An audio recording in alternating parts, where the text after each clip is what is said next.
Alors c'est parti pour cette deuxième partie de notre très très belle émission que vous nous suivez depuis un certain moment. Alors à présent je suis accompagné d'une madame, elle est très très brillante là, très belle aussi, avec elle on va parler justement de son entreprise aussi.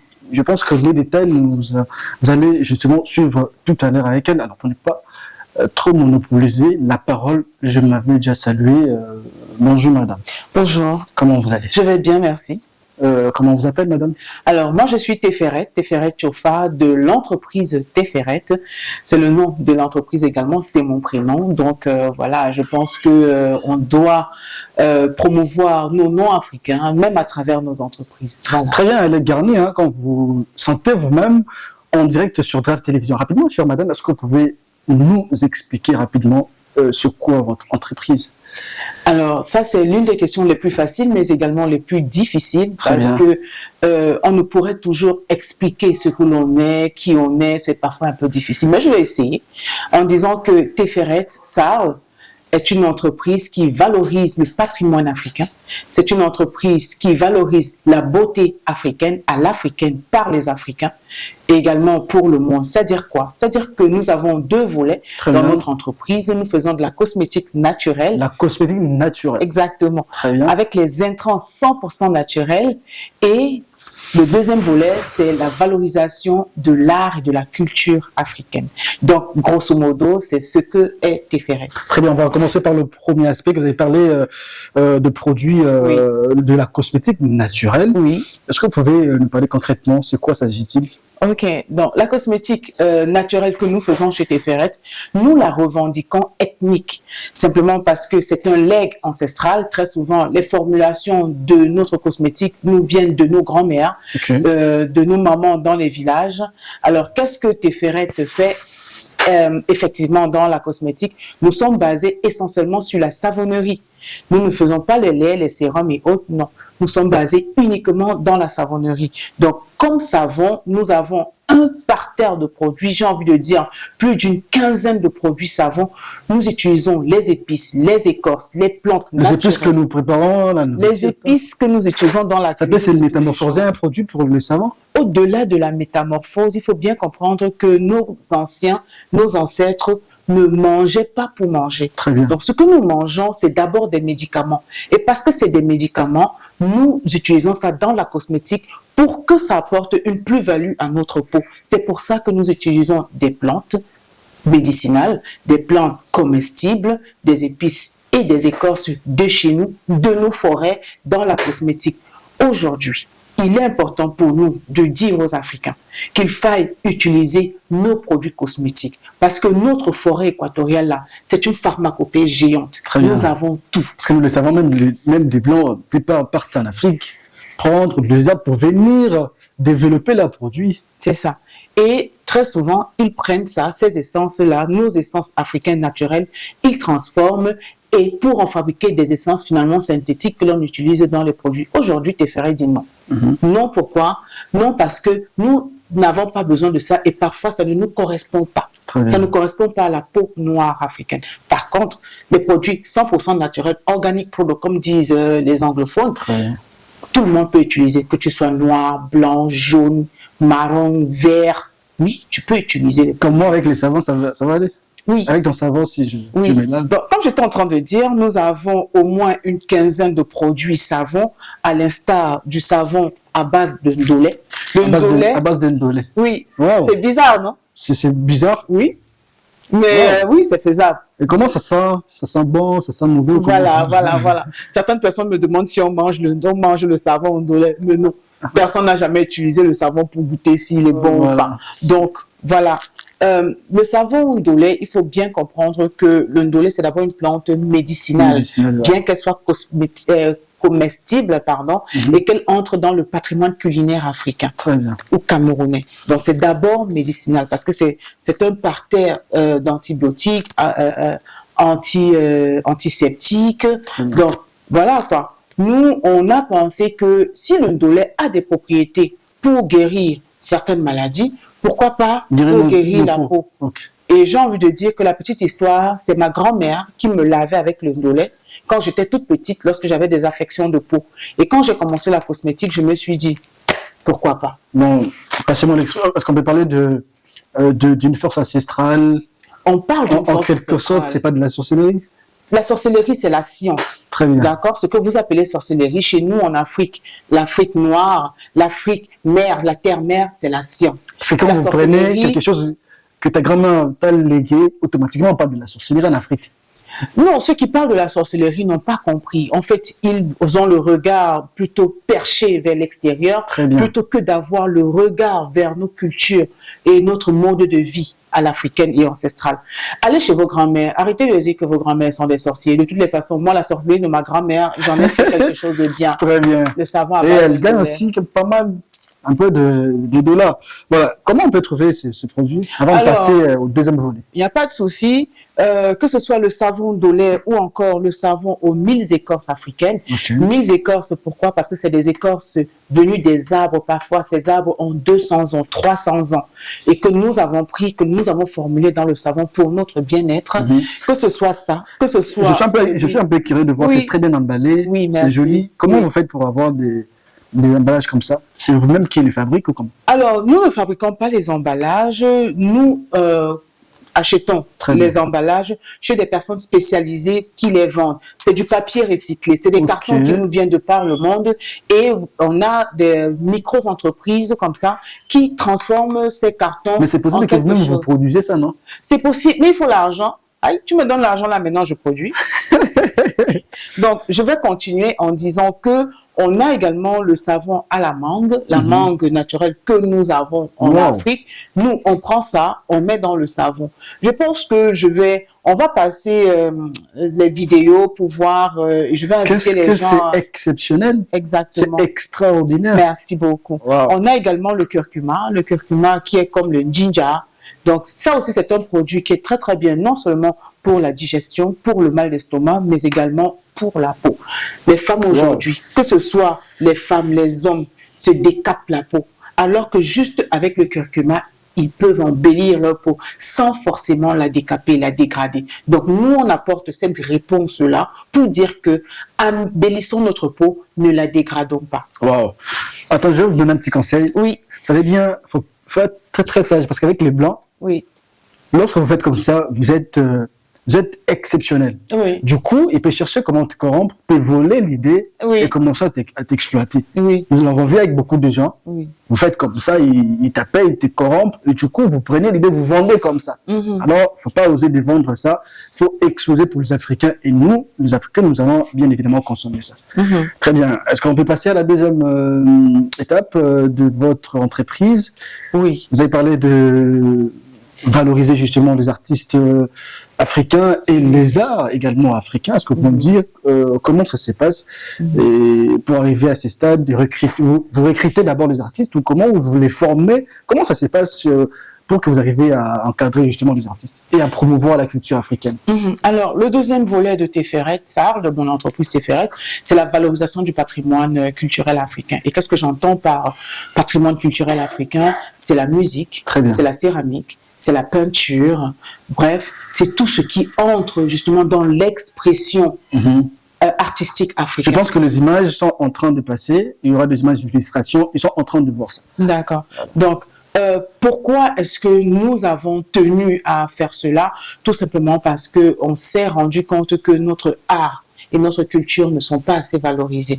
Beaucoup de personnes... Moi, je suis arrivée en Russie aujourd'hui, je me rends compte que beaucoup ne connaissent même pas le pays Cameroun. Vous comprenez? Donc, et aujourd'hui, c'est bien parce qu'il y a une ouverture d'esprit qui voudrait qu'on puisse s'immerger comme ça dans les sociétés mondiales, européennes, américaines, amérindiennes, bref, tout ce que vous voulez, avec notre savoir-faire. Donc, je suis un peu comme une passerelle entre les artistes, les artisans de chez nous, qui parfois ne sont même pas valorisés à leur je ne sais pas le mot français que je peux utiliser, mais ils ne sont pas valorisés à leur juste valeur. Je vais répéter ça. Un artiste, c'est un vaurien en Afrique aujourd'hui. Je vais être gentil. Très bien. Je vais être gentil en disant que un artiste africain aujourd'hui ne vit pas forcément de son art. Très bien. D'accord? Ça, c'est très Oui, important. ne vit pas de son art. Et nous nous donnons la mission véritable de justement faire venir ces artisans, ces artistes africains dans les festivals, dans les galeries, les plus grandes galeries. Les faire croire que c'est une profession comme toute autre profession. Bien sûr. Et de prendre ça en En considération. considération. Très bien. C'est-à-dire que l'artisan qui est dans son village, qui est sculpteur, par exemple, qui tous les jours met du sien dans une œuvre, met des mois dans une œuvre, doit pouvoir être valorisé, doit pouvoir être reconnu. Aujourd'hui, on reconnaît les Picasso. Très bien. Et on en parle pendant des millénaires. Pourtant, nos artisans On a africains, connu les Chaka, on a connu pas mal de gens. de gens. Donc, que ce soit la musique, l'afro, rythme, les rythmes africains. Aujourd'hui, tout le monde s'inspire des rythmes africains. Vous voyez, mais il est important qu'il y ait une prolifération justement de ces rythmes. Nous devons dominer de manière culturelle le monde.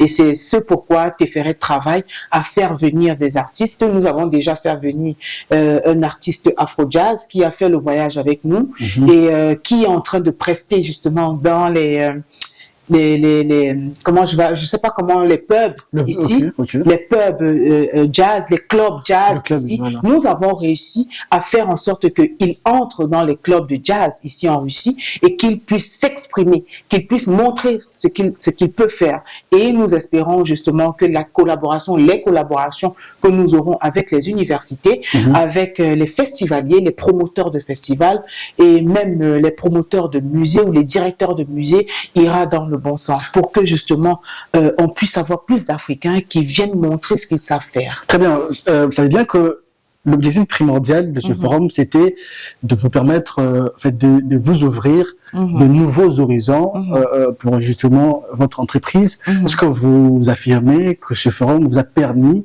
d'élargir un peu votre carnet d'adresses et d'avoir aussi des contacts qui pourront vous permettre de propulser l'entreprise en fait? Oui, bien sûr. On ne voyage pas en tant que femme d'affaires. On fait des risques calculés, même si très souvent ça peut ne pas donner. Mais en ce qui me concerne, moi, le forum Russie Afro du club Russe Afro-Africain, Russie Africain, m'a permis justement de toucher du doigt les acteurs. Très bien. Les acteurs de la vie professionnelle, de la vie active, de la vie économique et du business en Russie. D'avoir des contacts, d'avoir ne serait-ce que une ébauche ou un pan de discussion avec eux.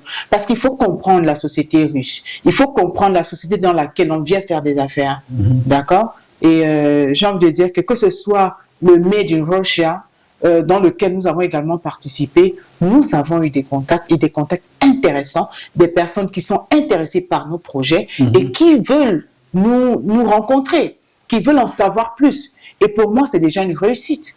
Parce que dans le monde des affaires, j'ai envie de le dire, quand ça va vite, il faut faire attention. Très bien. Donc, il faut aller étape par étape. Il faut aller étape par étape. Il faut se connaître, il faut savoir qu'est-ce que l'autre peut apporter. Et puis, bon, voilà, le reste se fera après. Peut-être avant de nous séparer, est-ce que vous pouvez nous parler un peu des difficultés que vous concoctez lorsque vous faites ce genre de travail? Alors, les difficultés sont énormes. J'ai souvent envie de dire, ou bien je me dis souvent que la vision et la mission sont tellement importantes que l'on n'a pas le droit de se reposer. Très bien. Donc, en ce qui concerne les difficultés, nous n'avons pas de financement, nous ne sommes pas forcément accompagnés et très souvent, nous faisons tout avec les fonds propres. Et l'autre difficulté que nous rencontrons, c'est la validité des visas. Très bien. En tant que femme d'affaires, il est impossible ou quasi impossible de faire des affaires en une semaine. Donc, vous avez un visa d'une semaine? Vous avez très souvent, les ambassades nous donnent des visas à très courte durée. Ça va de 3 jours, 5 jours, une semaine, c'est pas toujours évident. Donc, ça, c'est l'une des difficultés majeures que nous rencontrons par rapport justement au déploiement de nos différents projets. Mis à part le fonds de roulement que parfois nous n'avons pas, mais comme je dis toujours, stay focused, we are working. Très bien. Je crois que vous avez été précise justement dans vos dires et les autorités qui sont en train de nous suivre vont voir comment arranger certaines choses parce qu'une femme d'affaires comme vous n'avez rien à faire vous n'avez rien à faire ici en Russie, genre vous venez pour ne pas rentrer en Afrique. D'où c'est important d'avoir, même vous êtes d'une année, 2 ans, ça va vous permettre de bien faire le travail. Un petit mot de la fin avant de me séparer avec vous. Alors, le petit mot de la fin, c'est de dire à la diaspora africaine en Russie, aux Africains de la Russie, que nous sommes là pour vous. Lorsque nous arrivons avec nos produits, c'est également pour vous faire découvrir notre travail. C'est pour faire en sorte que vous soyez habitués à consommer nos produits. C'est important que déjà la diaspora, les Africains puissent nous accepter, valoriser notre travail. C'est comme ça que les autres pourront valoriser notre travail. Si vous n'êtes pas maître chez vous, vous ne serez pas forcément maître ailleurs. Très bien. Une question intéressante m'est venue à la tête. Comment on peut vous retrouver au pays, par exemple au Cameroun? Ça, c'est un. La deuxième, rapidement, comment vous êtes consommé au pays? Donc, comment vous êtes d'abord valorisé au pays? D'accord. Avant de parler de vous à l'extérieur. D'accord. Alors, comment est-ce que l'on peut me contacter? Très bien. J'ai déjà un site internet. Ok. Un site internet officiel. Officiel. www.tferretsal.com. Ça, c'est mon site internet. Vous pouvez recommencer? www.tferretsal.com. Très bien.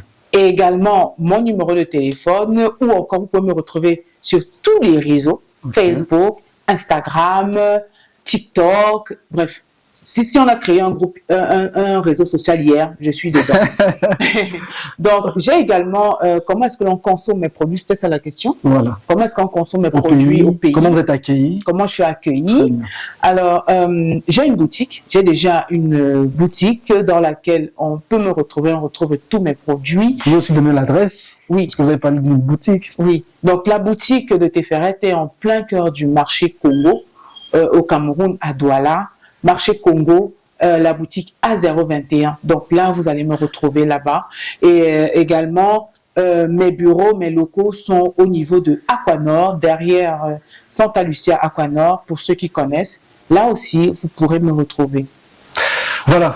Mon numéro de téléphone, c'est le plus 237, l'indicatif du continent camerounais. Wow, je savais que 237. Oui, on passe pas comme ça. Plus 237 6 72 65 19 59. Très bien. Restez nous fidèles, vous avez compris, hein, chers fidèles téléspectateurs. Je dois marteler sur ce que fait cette madame et prier de pouvoir la soutenir, bien évidemment. Donc, quand on parle de soutien, forcément, on ne veut pas voir l'argent. Et d'une manière ou une autre, même à travers le contact, même à travers une relation. Relation plus relation égale argent. Vous pouvez la soutenir. Donc, prière de soutenir des gens qui se donnent justement pour apporter une pierre à l'édifice. Donc, c'est rare de voir une Africaine comme ça développer des produits comme ça.